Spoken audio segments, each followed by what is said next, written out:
Assalamualaikum warahmatullahi wabarakatuh. Halo semuanya teman-teman, selamat malam, selamat datang kembali di channel kesayangan kita, channel Ilo Extreme. Dan dimanapun teman-teman berada, semoga teman-teman selalu dalam keadaan sehat walafiat tanpa kekurangan satu apapun. Amin, amin, ya robbal alamin. Pada kesempatan yang berbahagia ini, kami ingin membawakan satu kisah dari Mas Untung Prasetyo. Oh, ini kisahnya pasti asik banget ya teman-teman ya. Tapi sebelum kita masuk ke dalam kisahnya, buat teman-teman mungkin yang belum subscribe, bisa diklik dulu tombol subscribe-nya. Jangan lupa lonceng notifikasinya dinyalakan, agar teman-teman selalu mendapatkan notifikasi dari konten-konten yang akan kami upload di setiap harinya. Kami juga ingin mengucapkan terima kasih kepada seluruh teman-teman yang sudah selalu setia mendukung kami, yang sudah selalu hadir di setiap harinya, karena teman-temanlah kami selalu bersemangat berkarya di setiap harinya. Dan gak pakai berlama-lama lagi ya, gak pakai panjangan deh basa-basinya. Langsung saja kita masuk ke dalam kisahnya. Mode horor on. Tambang emas liar di Jawa Barat.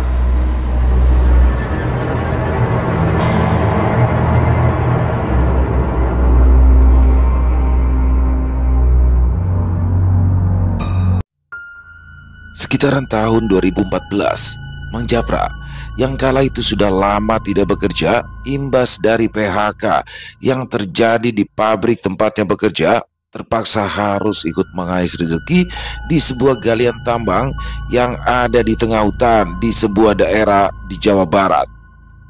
Di sebuah desa yang menjadi tempat berkumpulnya para pekerja tambang, Mang Japra dan beberapa temannya yang baru pertama kali ikut dalam sebuah pekerjaan yang sangat beresiko itu harus berjalan selama 3,5 jam untuk sampai di sebuah bedeng atau pondokan yang berbentuk rumah panggung di tengah hutan. Mang Japra menyeka keringat yang membasahi dahinya, langkah-langkahnya semakin berat seiring matahari yang semakin tinggi di atas kepala. Hutan yang mereka lalui terasa semakin pekat, dengan suara gemerisik dedaunan dan sesekali suara burung liar yang memecah kesunyian. Jalan setapak yang dilalui tampak berkelok-kelok, dipenuhi akar-akar pohon yang menjalar dan bebatuan yang licin.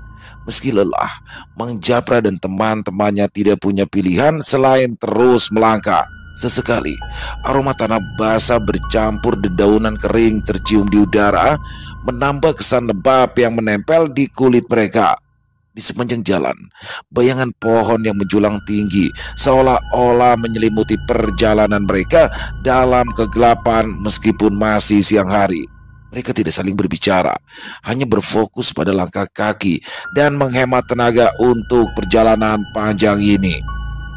Setelah 3 jam lebih berjalan, akhirnya di depan mereka terlihat sebuah bedeng atau pondokan yang berdiri di atas tiang-tiang kayu.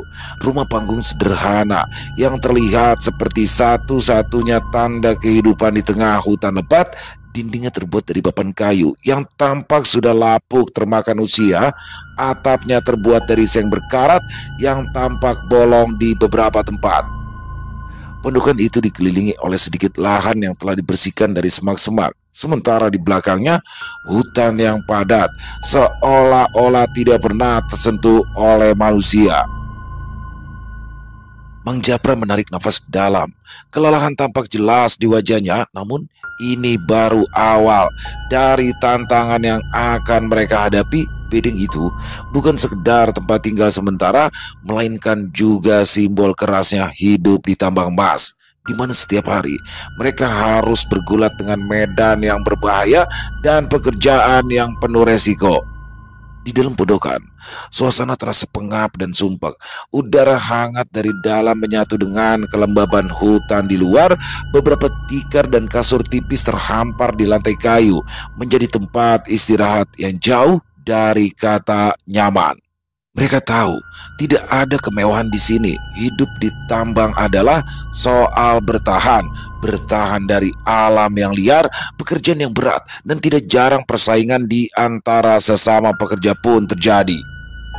Setelah beristirahat sejenak di pondokan, Mang Japra, Mang Dede, Mang Usman, dan beberapa pekerja baru lainnya duduk di bawah naungan atap seng yang berderit diterpa angin.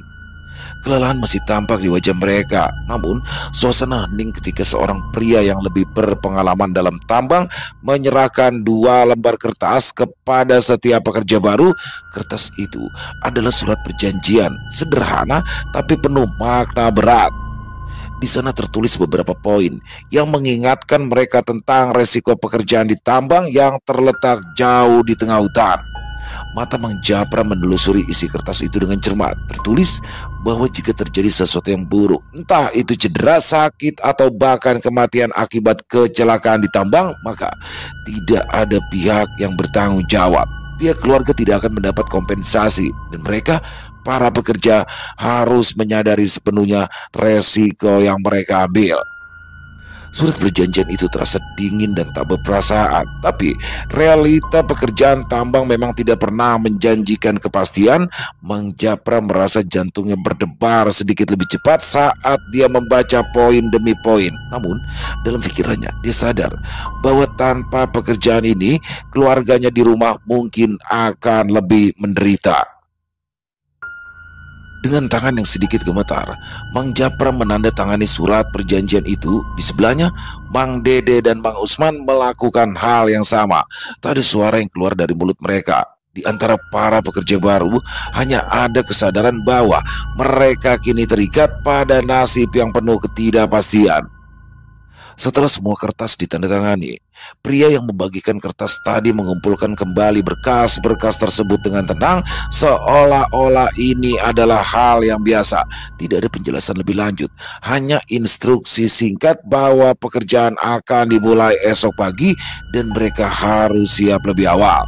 Malam itu, di tengah kegelapan hutan, suara binatang liar dan desahan angin di antara pepohonan menjadi latar belakang suasana pondokan. 4 rumah panggung yang tersebar di tempat itu menjadi saksi bisu kehidupan keras yang dijalani oleh para pekerja tambang. Setiap pondokan dihuni oleh belasan orang, tidur berdesakan di atas kasur tipis yang mengeras. Tubuh-tubuh mereka bersandar pada dinding kayu yang dingin dan berlubang. Tak ada perabotan mewah, hanya beberapa barang seadanya seperti tas lusuh, botol air, dan baju kerja yang tergantung di paku-paku pada dinding. Pondokan-pondokan itu bukanlah rumah. Mereka adalah tempat berlindung sementara dari hujan, binatang liar, dan dinginnya malam hutan. Para pekerja, termasuk Mang Japra dan kedua temannya, tahu bahwa di tempat itu waktu berjalan lambat. Mereka akan tinggal di tempat itu selama berminggu-minggu, bahkan berbulan-bulan, hingga mereka bisa melihat hasil kerja keras mereka di tambang. Malam mulai merambat di atas hutan, membawa kesunyian dan kegelapan yang menekan. Di dalam rumah pondokan, suasana terasa lebih hangat dan damai. Sekitar 15 orang pekerja tambang, termasuk Mang Japra, Mang Dede, dan Mang Usman, duduk beristirahat di berbagai sudut ruangan, membentuk kelompok-kelompok kecil berdasarkan daerah asal mereka. Meski kondisi pondokan sederhana, dengan dinding kayu yang retak dan lantai yang berderit, ada rasa kebersamaan yang mengikat mereka dalam perjuangan yang sama, yaitu bertahan hidup di dunia tambang yang keras dan penuh akan bahaya. Di sisi pondokan, 4 warung sederhana berdiri, menjual kebutuhan pokok para pekerja, rokok, kopi, mie instan, dan bahan makanan lainnya. Cahaya lampu minyak dari warung-warung itu memancarkan aura temaram yang memberikan sedikit kehangatan di tengah dinginnya malam hutan. Suara obrolan dari warung menciptakan irama yang menenangkan, seolah menjadi pengingat bahwa hidup terus berjalan meski dalam kondisi sulit. Mang Japra, Mang Dede, dan Mang Usman duduk di depan pintu utama rumah panggung, sedikit terpisah dari keramaian. Di antara mereka, perasaan cemas yang samar terlihat di wajah masing-masing. Bekerja di tambang, terutama tambang dalam tanah, bukanlah hal yang biasa bagi mereka. Cerita-cerita yang beredar tentang bahaya yang mengintai di bawah tanah membuat pikiran mereka tak tenang. Longsoran tanah yang bisa terjadi kapan saja, dan gas beracun yang tak terlihat namun mematikan, seolah membayangi langkah-langkah mereka esok hari. Mang Japra menghela nafas panjang, mencoba menenangkan pikirannya, namun cerita itu tetap membekas dalam benaknya. Di pondokan ada banyak bisik-bisik mengenai pekerja yang hilang atau tewas karena kecelakaan di tambang, peringatan tentang gas beracun yang tidak tercium dan bisa membuat mereka pingsan seketika, atau dinding terowongan yang tiba-tiba saja runtuh terus terngiang di telinga mereka. Mereka bertiga tahu bahwa bekerja di tambang bukan hanya soal tenaga fisik, tetapi juga soal menghadapi ketakutan terbesar yang tersembunyi di dalam kegelapan tanah. Mang Dede yang biasanya lebih tenang sesekali mengusap wajahnya. Mungkin sama seperti Mang Japra dan Mang Usman, dia sedang bergulat dengan rasa takut di dalam dirinya. Namun di tengah kecemasan itu ada rasa tanggung jawab yang lebih besar. Mereka datang ke sini bukan untuk menakut-nakuti diri sendiri, melainkan untuk mencari nafkah, untuk mengirim uang pulang ke keluarga yang bergantung pada mereka. Kalau tidak berani mencoba, kita tidak akan pernah tahu bagaimana hasilnya, pikir Mang Dede berusaha menguatkan dirinya. Mang Usman yang lebih muda di antara mereka duduk sambil menggoyang-goyangkan kakinya dengan gugup. Dia mendengar cerita-cerita tentang tambang jauh sebelum tiba di sini, dan kini dia sendiri duduk di pondokan dengan para pekerja tambang yang menghadirkan ketakutan yang terasa lebih nyata. Namun saat ia menoleh ke arah Mang Japra dan Mang Dede, dia merasakan ada semangat kebersamaan di antara mereka. Meski takut, mereka tidak sendirian, ada kekuatan dalam kebersamaan, dan itulah yang membuatnya sedikit lebih tenang. Kita harus yakin semua orang di sini datang untuk hal yang sama. Mereka sudah lebih dulu dan masih bertahan. Jadi kita juga pasti bisa, ujar Mang Usman yang menambah rasa yakin di hati Mang Japra dan juga Mang Dede. Kita lakukan ini untuk keluarga. Kalau kita terus takut, tak ada yang bisa kita bawa pulang. Resiko mungkin selalu ada, tapi yang penting kita harus berhati-hati, sahut Mang Japra yang juga menambah keyakinan mereka. Perlahan, suasana di antara mereka bertiga mulai berubah. Rasa takut yang awalnya begitu pekat mulai terurai oleh keyakinan dan tekad untuk tetap melangkah. Mereka tahu pekerjaan di tambang ini bukanlah hal yang mudah atau aman, tetapi pilihan untuk mundur bukanlah sesuatu yang bisa mereka pertimbangkan.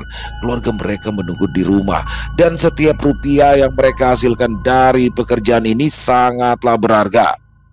Saat malam semakin larut, ketiganya akhirnya memutuskan untuk tidur, mempersiapkan diri untuk hari esok yang penuh tantangan. Di dalam pondokan, suara obrolan dari pekerja lain mulai mereda, menyisakan suara alam hutan yang terus berdesir di luar. Angin malam yang membawa hawa dingin. Namun Mang Japra, Mang Dede, dan Mang Usman merasa sedikit lebih hangat, bukan hanya oleh selimut tipis yang mereka bawa, tapi oleh semangat yang mereka bangun bersama.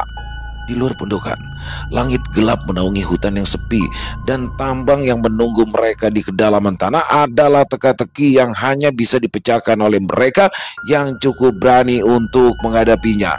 Malam itu, suasana di rumah pondokan yang tadinya hening berubah menjadi mencekam bagi Mang Japra. Tubuhnya yang semula lelah dan hampir terlelap mendadak terjaga dengan penuh kewaspadaan. Cerita yang terdengar begitu jelas dan sangat keras menggema di tengah kesunyian malam, membuat bulu kuduknya meremang. Suara jerit kesakitan itu tidak hanya datang sekali, tetapi beberapa kali, seolah berasal dari seseorang yang tengah mengalami penderitaan yang luar biasa. Mang Japra mencoba meyakinkan dirinya bahwa itu hanyalah imajinasinya, namun setiap kali suara itu terdengar, perasaan takutnya semakin menjadi-jadi. Dia menoleh ke sekitar pondokan, melihat bayang-bayang tubuh para pekerja lain yang tertidur lelap di atas tikar tipis mereka. Cahaya bulan yang remang-remang masuk melalui celah-celah dinding kayu tua pondokan, memberikan sedikit penerangan pada ruangan yang gelap.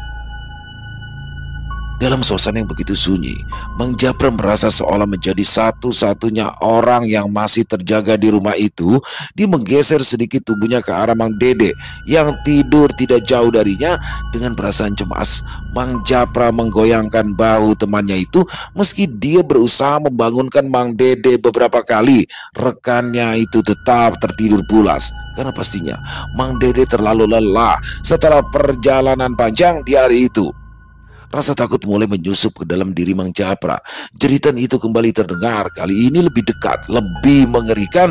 Suara itu menggema seperti berasal dari dalam hutan di luar pondokan, atau mungkin dari lokasi tambang yang tidak terlalu jauh dari tempat mereka. Jantung Mang Japra berdegup kencang. Telinganya mendengar setiap suara kecil yang terjadi di sekelilingnya. Setelah suara jeritan yang terdengar sangat keras itu, tiba-tiba saja sebuah suara lain muncul. Suara derit pintu yang perlahan terbuka terdengar sangat jelas di telinga Mang Japra, yang sontak membuatnya terperajat. Dia menoleh dengan cepat ke arah pintu pondokan yang berderit. Jantungnya hampir meloncat dari dalam tubuhnya. Dalam ketegangan itu, pintu yang tadinya tertutup rapat kini terbuka sedikit, mengeluarkan suara gesekan kayu tua yang keras di tengah keningan. Dari celah pintu yang terbuka, sesosok lelaki tua muncul. Usianya kira-kira 50 tahunan dengan rambut yang sebagian besar sudah memutih. Wajahnya terlihat keriput, namun senyum yang menyeringai di bibirnya tampak janggal dan tidak menenangkan. Mang Japra menatap lelaki itu dengan penuh kebingungan. Sejak tiba di pondokan ini, dia belum pernah melihat sosok pria tersebut. Seharusnya dia mengenal semua orang yang ada di pondokan, tetapi pria ini sama sekali asing baginya. Lelaki tua itu perlahan menutup pintu kembali. Deritanya memecah keheningan sekali lagi. Mang Japra tetap membisu, seolah takut bersuara. Lelaki itu kemudian berjalan pelan ke dalam pondokan. Langkahnya hampir tidak bersuara di atas lantai kayu yang berderit. Mata Mang Japra mengikuti gerakannya dengan penuh kewaspadaan. Sosok itu tampak seperti bayangan, nyaris tidak nyata di bawah sinar bulan yang redup. Saat lelaki itu mendekat, jantung Mang Japra berdetak semakin cepat. Keringat dingin mulai mengalir di dahinya. Meskipun malam terasa begitu dingin, ketika lelaki itu semakin mendekat, Mang Japra merasa dunia di sekelilingnya seolah melabat. Wajah lelaki itu tetap tersenyum, namun senyumnya kini tampak menyeramkan, seperti menyimpan sesuatu yang tidak diucapkan. Lelaki tua itu tidak mengucapkan sepatah kata pun.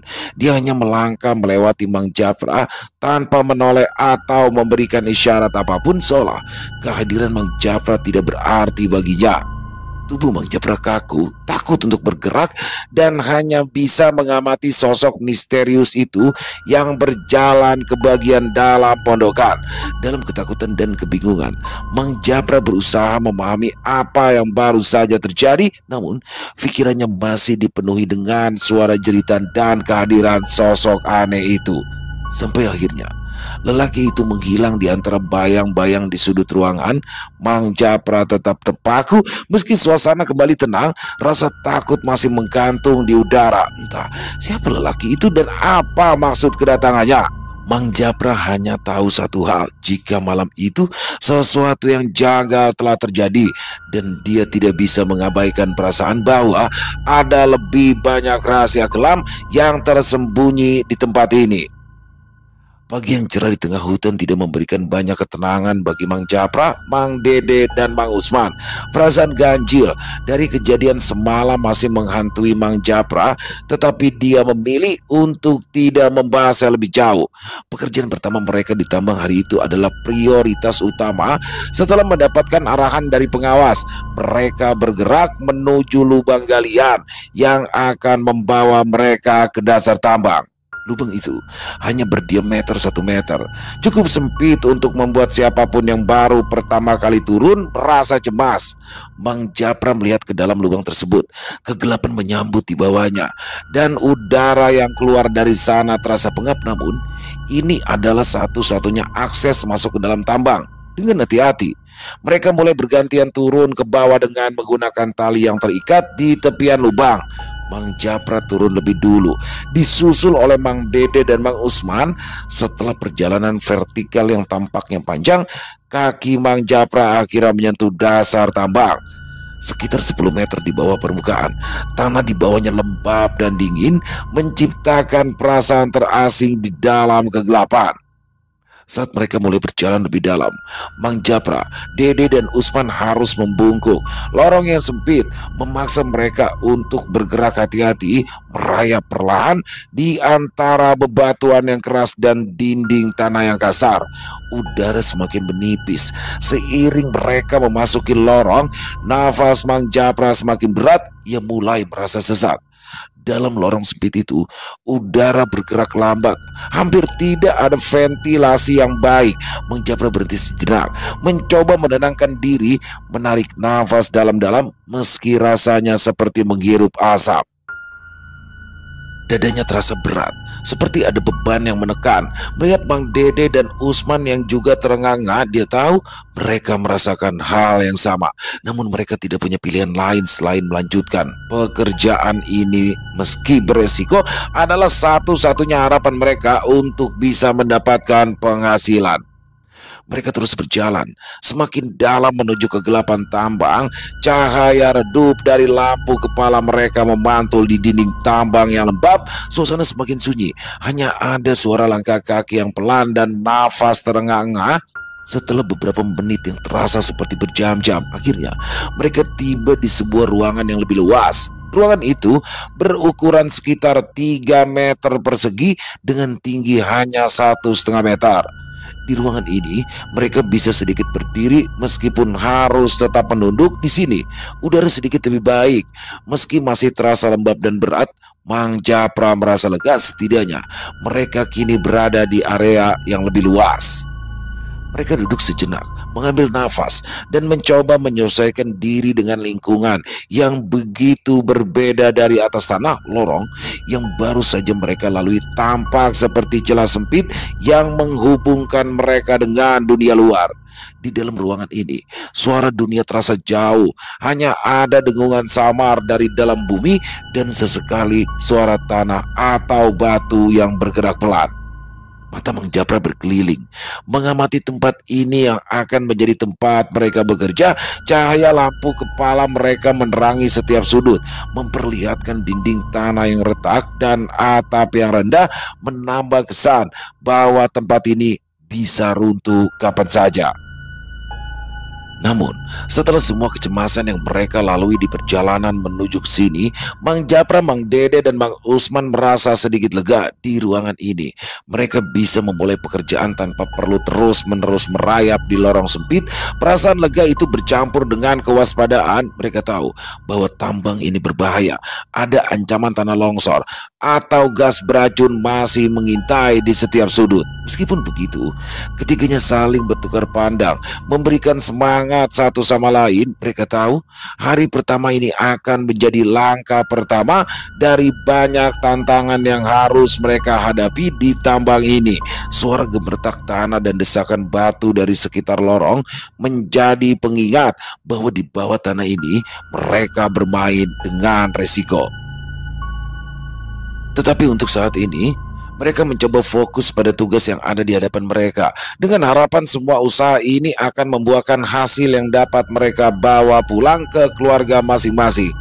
Di tempat yang lebih luas dari lorong-lorong yang telah dilaluinya itu, Mang Japra tertegun di tempatnya. Matanya terpaku pada gundukan yang ditutupi oleh terpal biru yang telah lapuk. Dari celah sobekan terpal itu, dia bisa melihat tumpukan tulang yang sangat jelas menyerupai tulang manusia. Jantungnya berdegup kencang, dan perasaan cemas yang selama ini membayangi dirinya di tambang ini semakin menjadi-jadi.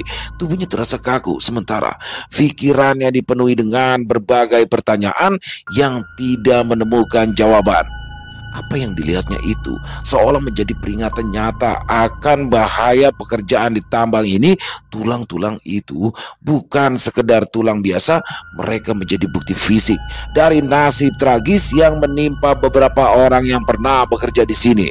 Mang Japra merasa perutnya bergejolak. Namun sebelum dia bisa memikirkan lebih jauh, seorang lelaki mendekatinya. Ya, lelaki itu adalah Bang Karso, seorang pekerja tambang berpengalaman yang sepertinya telah menghabiskan waktu bertahun-tahun di tempat itu tanpa menunjukkan rasa takut atau cemas. Bang Karso mulai berbicara, suaranya datar namun penuh keyakinan. "Gak apa-apa, Kang," katanya sambil menunjuk ke arah gundukan itu dengan isyarat santai. "Itu tulang punya almarhum Pak Joni. Beliau adalah orang pertama yang meninggal di sini," imbunya menjelaskan. Mang Japra mendengar ucapan itu dengan telinga yang masih dipenuhi kekagetan. "Almarhum Pak Joni?" ujarnya dalam hati. Sejenak, Mang Japra merasa semua yang terjadi kala itu seperti mimpi buruk. Namun, Bang Kasro melanjutkan dengan nada suara yang tetap tenang, seolah-olah membicarakan sesuatu yang biasa. "Nah, yang dua lagi itu tulangnya si Sani sama si Goler. Ya baru sekitar 2 tahun yang lalu lah mereka meninggal," ujung Bang Kasro menjelaskan. Mang Japra, Mang Dede, dan Mang Usman tidak bisa menahan keterkejutannya. Perasaan aneh pun mulai merasuki hati dan pikiran mereka. Tulang-tulang yang terbaring di hadapannya ternyata adalah milik para pekerja tambang yang kehilangan nyawa di tempat yang sama. Tempat mereka sekarang berdiri, tempat yang awalnya hanya dibayangkan sebagai tambang biasa dengan resiko umum, kini berubah menjadi ruang yang mengandung kisah kematian tragis. Namun tak bagaimana, Bang Kasro terlihat sama sekali tak terpengaruh oleh hal itu. Dengan sikap yang santai, dia mengajak Mang Japra, Mang Dede, dan Mang Usman untuk melanjutkan pekerjaan mereka, seolah-olah tulang-tulang manusia yang ada di depan mereka hanyalah bagian lain dari rutinitas tambang ini. "Yuk Kang, kita ambil karung tanah," ucap Bang Kasro sambil melangkah menuju tumpukan karung yang sudah disiapkan di dekat lorong. Mang Japra masih merasa berat untuk melangkah. Pikirannya kacau, apakah dia benar-benar sanggup bekerja di tempat yang memiliki sejarah seperti itu? Tempat di mana kematian seolah menjadi bagian dari pekerjaan sehari-hari. Namun dengan Mang Dede dan Bang Usman yang sudah mulai mengikuti langkah Bang Kasro, Mang Japra merasa tidak punya pilihan lain. Meski rasa takut dan kebingungan masih menghantui pikirannya, dia memaksakan dirinya untuk bergerak. Mereka bertiga mengikuti Bang Kasro berjalan melewati ruang gelap tambang menuju tumpukan karung. Di tempat ini, rasa takut akan nasib yang serupa dengan Pak Joni, Sani, dan Goler terus berbisik di kepala mereka. Meski tak satu pun dari mereka mengungkapkan kekhawatiran secara langsung, ketegangan terlihat di wajah Mang Japra dan teman-temannya. Setiap langkah yang mereka ambil di dalam lorong tambang terasa berat, bukan hanya karena medan yang sulit, tapi juga karena beban psikologis yang kini semakin menekan. Setelah sampai di tumpukan karung, mereka mulai mengangkatnya satu persatu, mengisi dengan tanah yang mereka harapkan mengandung emas. Namun di dalam kepala Mang Japra, bayangan tulang belulang di bawah terpal biru itu terus menghantui. Setiap butir tanah yang diambilnya terasa lebih dari sekedar upaya mencari emas, seolah-olah dia menggali lebih dalam ke rahasia gelap yang disembunyikan tambang ini. Rahasia yang mungkin suatu hari nanti bisa menjebaknya juga. Tanpa terasa, malam pun kembali datang. Mang Japra, Mang Dede, dan Mang Usman berusaha mengistirahatkan tubuh mereka yang lelah setelah hari yang panjang di tambang. Setelah menikmati makan malam sederhana di warung yang berada di samping pondokan, mereka segera merebahkan diri berharap bisa tidur dengan nyenyak di bawah atap kayu tua rumah panggung tersebut. Keletihan fisik dari pekerjaan tambang membuat tidur Mang Japra begitu dalam hingga ia benar-benar terlelap tanpa memikirkan hal-hal ganjil yang ia alami sebelumnya. Namun di tengah malam yang hening, Mang Japra kembali terbangun. Suara derit pintu yang pelan namun cukup keras untuk membangunkannya kembali terdengar. Hembusan angin dingin yang masuk melalui pintu yang terbuka menelusup ke dalam ruangan membuat suasana menjadi semakin mencekam. Mang Japra yang pada awalnya ingin menutup pintu tiba-tiba saja terhenti ketika matanya menangkap sosok yang sama dengan yang ia lihat malam sebelumnya. Seorang lelaki tua dengan senyuman tak wajar berdiri di dekat pintu. Lelaki tua itu terlihat lebih jelas kali ini, usianya sekitar 50 tahunan dengan rambut beruban dan kulit yang keriput, namun tatapan matanya tampak tajam. Senyumnya kali ini tidak hanya sekedar senyuman kosong. Dengan suara rendah dia berkata, "Tidur saja, Kang. Istirahat.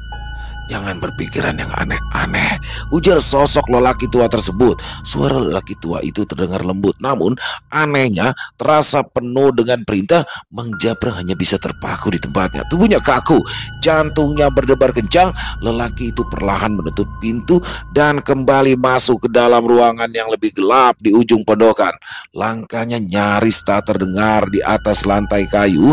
Sejenak setelah pintu tertutup, suasana hening kembali. Namun tidak berlangsung lama, tiba-tiba saja suara-suara aneh mulai menggema dari arah luar pondokan di sekitaran hutan yang mengelilingi mereka. Suara jeritan, bisikan, dan gemerisik dedaunan terdengar semakin jelas dan semakin dekat. Mang Japra merasakan ketegangan yang sama seperti malam sebelumnya, namun kali ini rasa takutnya lebih kuat merasuk ke dalam setiap saraf tubuhnya. Bulu kuduknya meremang dan perasaan tidak nyaman memenuhi pikirannya. Jeritan itu terdengar seperti berasal dari jiwa-jiwa yang tersiksa menggema di antara pepohonan di hutan. Mang Japra mencoba untuk menutup telinganya, namun suara-suara itu terus menembus seolah-olah berasal dari dalam kepalanya. Rasa takut semakin menumpuk dan Mang Japra merasakan dadanya sesak. Hatinya penuh pertanyaan tentang siapa sebenarnya lelaki tua itu dan apa yang sebenarnya terjadi di tempat ini. Namun dia tahu bahwa dia tak akan menemukan jawabannya malam itu.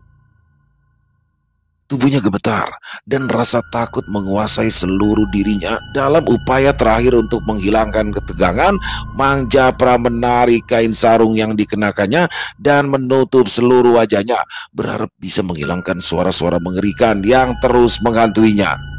Di balik kain sarung itu, Mang Japra memejamkan matanya kuat-kuat, berusaha keras untuk tidak mendengar apapun. Suara-suara dari luar semakin jelas, seolah datang mendekat, menyelubungi pondokan di mana mereka tidur. Namun dengan segala upaya, Mang Japra memaksakan dirinya untuk kembali tidur meski rasa takut terus menyelimuti dirinya. Di tengah ketakutan yang menghimpit, ia mencoba meyakinkan dirinya bahwa ini semua hanya akan berlalu, bahwa mungkin semua ini hanyalah mimpi buruk. Namun jauh di dalam hatinya, Mang Japra tahu bahwa ada sesuatu yang sangat salah di tempat ini, dan malam ini hanyalah awal dari kengerian yang mungkin akan ia hadapi selama bekerja di tambang ini.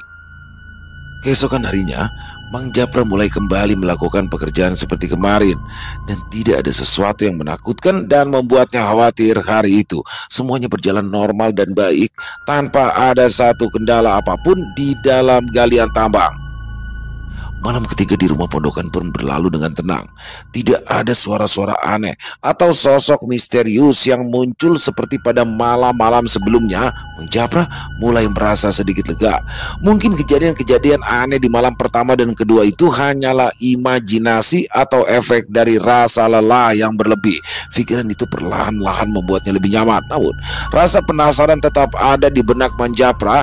Sosok lelaki tua yang dua kali muncul di malam-malam sebelumnya terus mengusik pikirannya. Siapa sebenarnya orang itu? Mengapa hanya Mang Japra yang bisa melihatnya? Dan mengapa lelaki tua itu selalu muncul bersamaan dengan suara jeritan mengerikan di malam-malam awal ia berada di pondokan? Semua pertanyaan itu mulai membebaninya.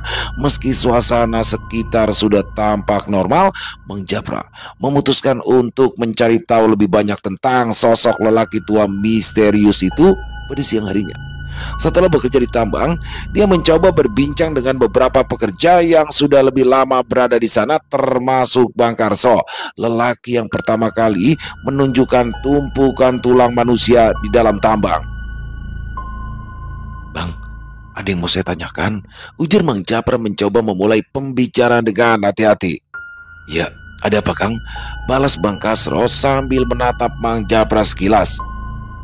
"Ini Bang, saya beberapa kali lihat seorang lelaki tua di pondokan malam-malam. Dia masuk, terus senyum-senyum, dan nyuruh saya tidur. Orang itu siapa ya Bang? Soalnya saya mah belum pernah lihat orang tua di antara kita." "Lelaki tua di pondokan?" tanya Bang Kasro sambil mencoba berpikir keras. Dia menarik nafas panjang sebelum menjawab. "Iya Bang, Sudah 2 malam pertama saya di sini. Saya lihat dia masuk, terus dengar suara-suara jeritan. Balas Mang Japra sambil mengangguk. Bang Kasro mengerutkan kening, lalu melirik ke arah beberapa pekerja lain yang sedang beristirahat. Ia menunduk sedikit, lalu berbisik. Kang, di sini nggak ada lelaki tua yang tinggal di pondokan. Yang bekerja di tambang ini semuanya masih muda atau setengah baya seperti kita. Tapi kalau soal jeritan, kita semua sering dengar. Itu bisa jadi bagian dari tempat ini. Balas Bang Kasro menjelaskan. Jadi, laki tua itu siapa? Tanya Mang Japra dalam hatinya.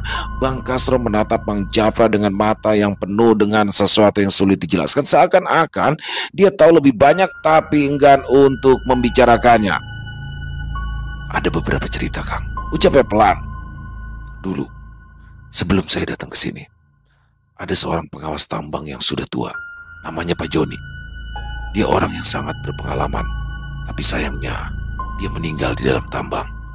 Mungkin yang Akang lihat adalah sosoknya. Imbu Bang Kasro menceritakan sebuah cerita yang membuat Mang Japra merasa bulu kuduknya kembali meremang setelah mendengar ucapan dari Bang Kasro. Mang Japra terdiam, darahnya terasa dingin. Sosok yang dia lihat yang selalu tersenyum dan menyuruhnya kembali tidur bisa jadi adalah arwah dari almarhum Pak Joni. Mungkinkah cerita yang terdengar itu juga berasal dari jiwa-jiwa yang terperangkap di dalam tambang ini? Tapi jangan terlalu dipikirin, Kang. Kalau kita terlalu banyak mikir soal yang gak jelas-jelas, ya bisa-bisa malah ganggu kerja kita. Di sini yang penting kita tetap waspada, tapi gak usah panik. Selama kerja kita hati-hati, semuanya akan baik-baik saja. Ujar Bang Kasro memberikan penjelasan. Mendengar ucapan dari Bang Kasro, Mang Japra hanya bisa mengangguk pelan, namun dalam hatinya misteri tambang dan sosok lelaki tua itu belum sepenuhnya bisa diabaikan.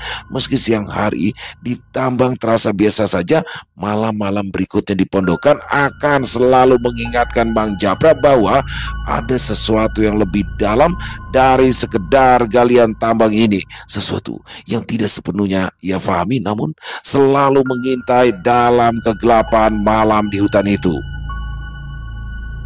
Setelah hampir 2 minggu bekerja di galian tambang, Mang Japra, Mang Dede, dan Mang Usman pun memutuskan untuk pulang terlebih dahulu. Selain upah mereka akan turun setelah 2 minggu bekerja, hasil dari jatah karung tanah yang mereka dapat pun sudah diolah secara berkelompok dan akan dibagikan bersama dengan turunnya upah kerja mereka. Jadi, selain mendapatkan upah kerja, para pekerja juga mendapatkan bonus berupa 1 karung kecil tanah yang terdapat kandungan emas di dalamnya. Walaupun hanya sedikit, tapi hasilnya cukup lumayan setelah mereka olah bersama-sama. 2 hari sebelum Mang Japra pulang, ada sebuah kejadian yang hampir saja merenggut nyawanya. Saat itu, tepatnya pada hari Jumat sekitar pukul 2 siang, tiba-tiba saja hujan turun dengan deras. Mang Japra, Mang Dede, dan Mang Usman bersama para pekerja lainnya langsung diperintahkan untuk naik ke permukaan tanah karena curah hujan yang sangat besar. Satu persatu para pekerja pun mulai bergerak keluar dari dalam lorong yang berada di kedalaman tanah. Mereka berbaris rapi menunggu giliran untuk naik ke atas. Bang Kasro yang sudah berpengalaman dengan cuaca buruk yang terjadi meminta kepada rekan-rekan kerjanya untuk tetap tenang dan tidak terburu-buru ketika naik. Dia bersama Mang Japra, Mang Dede, dan Mang Usman berada di barisan paling belakang menunggu giliran untuk naik ke atas. Dan ketika mereka sedang menunggu antrian itu, tiba-tiba saja Mang Japra mendengar suara yang meminta tolong dari arah dalam. Tanpa pikir panjang lagi, Mang Japra pun langsung berjalan masuk ke tempat di mana terdapat kerangka tubuh Pak Joni dan 2 orang lainnya. Dan hal itulah yang menyebabkan Mang Japra harus merasakan hidup di dalam tanah selama 2 malam. Mang Japra yang dengan sangat jelas mendengar suara seseorang meminta tolong pun menghentikan langkahnya. Dan ketika dia sampai di tempat yang ada 3 kerangka manusia itu berada, dan tidak lama setelah itu terdengar suara gemuruh yang disertai getaran tanah tempatnya berada.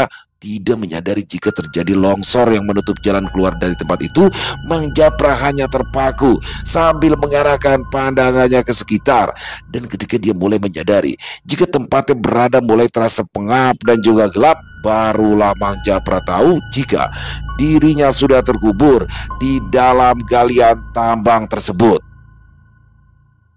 Hal aneh pun dialami Bang Kasro sesaat sebelum kejadian naas itu menimpa Mang Japra. Menurut Bang Kasro, Mang Japra terus berada di belakangnya dan tidak pernah kembali masuk ke dalam galian. Tapi betapa terkejutnya Bang Kasro ketika di belakangnya sudah tidak ada siapa-siapa lagi di sana. Setelah dapat naik ke permukaan, Bang Kasro pun langsung mencari keberadaan Mang Japra. Tapi setelah lama mencari di rumah pondokan tempat mereka beristirahat, Bang Kasro yang sebelumnya telah memberitahu Mang Dede dan Mang Usman serta para pekerja lainnya tidak mendapatkan keberadaan Mang Japra. Bang Kasro dan yang lainnya pun sudah mencoba mencari ke rumah pondokan yang lainnya, tapi mereka tidak juga menemukan Mang Japra. Dan setelah mereka berunding lalu meminta izin kepada mandor kepala, akhirnya Bang Kasro yang dibantu oleh Bang Udin dan Mang Ramin serta Mang Dede dan Mang Usman memutuskan untuk kembali masuk ke dalam galian tambang.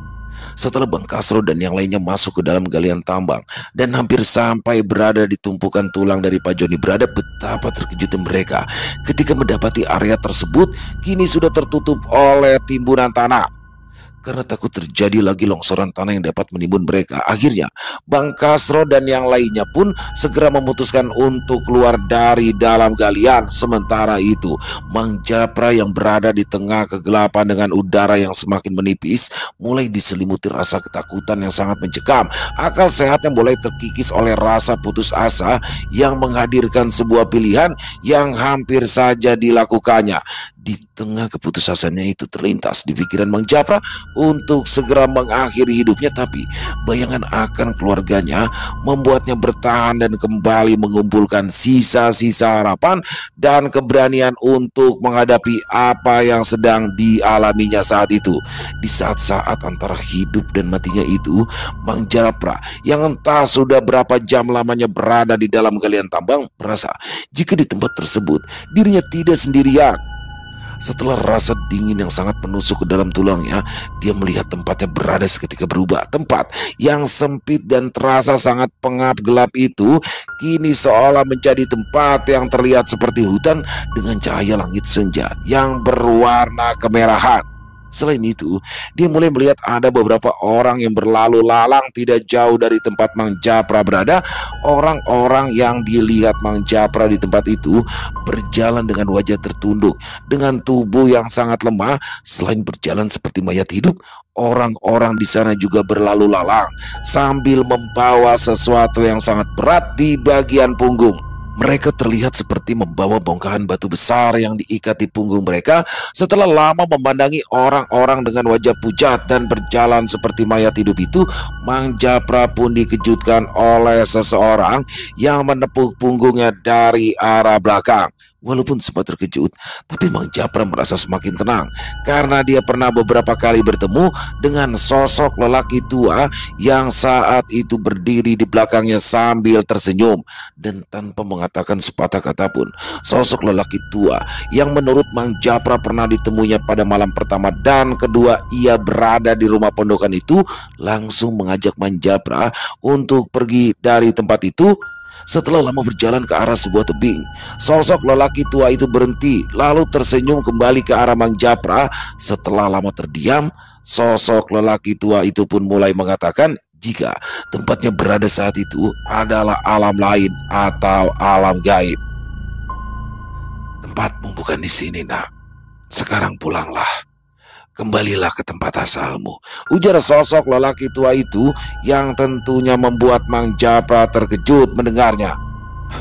Maaf, Pak, kalau di sini bukan dunia nyata, lalu bagaimana saya kembali ke dunia saya? Tanya Mang Japra yang mulai merasa ketakutan kala itu. Berjalanlah lewat sana, balas sosok lelaki tua itu sambil menunjuk ke sebuah lorong yang terlihat seperti mulut goa. Berjalanlah terus sampai kamu menemukan cahaya, imbus sosok lelaki tua itu lagi. Baik, Pak, terima kasih. Maaf, Bapak tidak ikut kembali bersama saya?" tanya Mang Japra yang merasa jika sosok lelaki tua itu adalah seseorang yang masih hidup sama seperti dirinya. "Tidak, tidak nak. Saya sudah lama tinggal di tempat ini. Hanya saja saya mau minta tolong sama kamu," balas sosok lelaki tua itu menjelaskan. "Oh iya Pak, apa yang bisa saya bantu ya Pak?" tanya Mang Japra penasaran. "Tolong kuburkan tulang belulang saya yang ada di dalam galian tambang itu dengan layak," balas sosok lelaki tua itu lagi. Mendengar permintaan dari sosok lelaki tua itu, jelas saja Mang Japra merasa sangat terkejut. Dia tidak menyangka jika yang ada di hadapannya saat itu adalah sosok Pak Joni yang sudah lama meninggal di dalam lubang galian tambang tersebut. Setelah kembali menyampaikan permintaannya untuk menguburkan tulang belulang dari tubuhnya itu, sosok Pak Joni pun meminta Mang Japra untuk masuk ke dalam mulut goa yang terlihat sangat gelap tersebut. Dia juga berpesan kepada Mang Japra agar tidak menoleh ke belakang sampai dia menemukan cahaya terang yang dapat membawanya kembali ke alam nyata. Setelah mengucapkan terima kasih kepada sosok Pak Joni, Mang Japra pun langsung melangkahkan kakinya untuk masuk ke dalam mulut goa yang terlihat sangat gelap itu. Dia tidak merasa sedikit pun ragu akan apa yang telah disampaikan oleh sosok Pak Joni. Mang Japra yang sudah berada di dalam kegelapan yang pekat terus saja melangkah tanpa berniat untuk menoleh ke arah belakang hingga akhirnya dia menemukan cahaya menyilaukan yang perlahan-lahan menarik tubuhnya dan mengembalikan kesadarannya. Dengan tubuh lemas dan nafas yang tersengal-sengal, Mang Japra pun akhirnya tersadar setelah tubuhnya berhasil dievakuasi oleh seluruh pekerja tambang. Setelah terus menggali longsoran tanah yang menutupi lubang ke arah tempat di mana tulang belulang Pak Joni berada, akhirnya Bang Kasro dan beberapa pekerja tambang lainnya berhasil masuk ke dalam dan menemukan tubuh Mang Japra yang sudah terkulai lemas kala itu. Mang Japra pun akhirnya selamat dan menceritakan perjalanan spiritualnya serta pertemuannya dengan sosok Pak Joni yang meminta Mang Japra untuk menguburkan tulang belulangnya dan tulang belulang dua orang lainnya secara layak.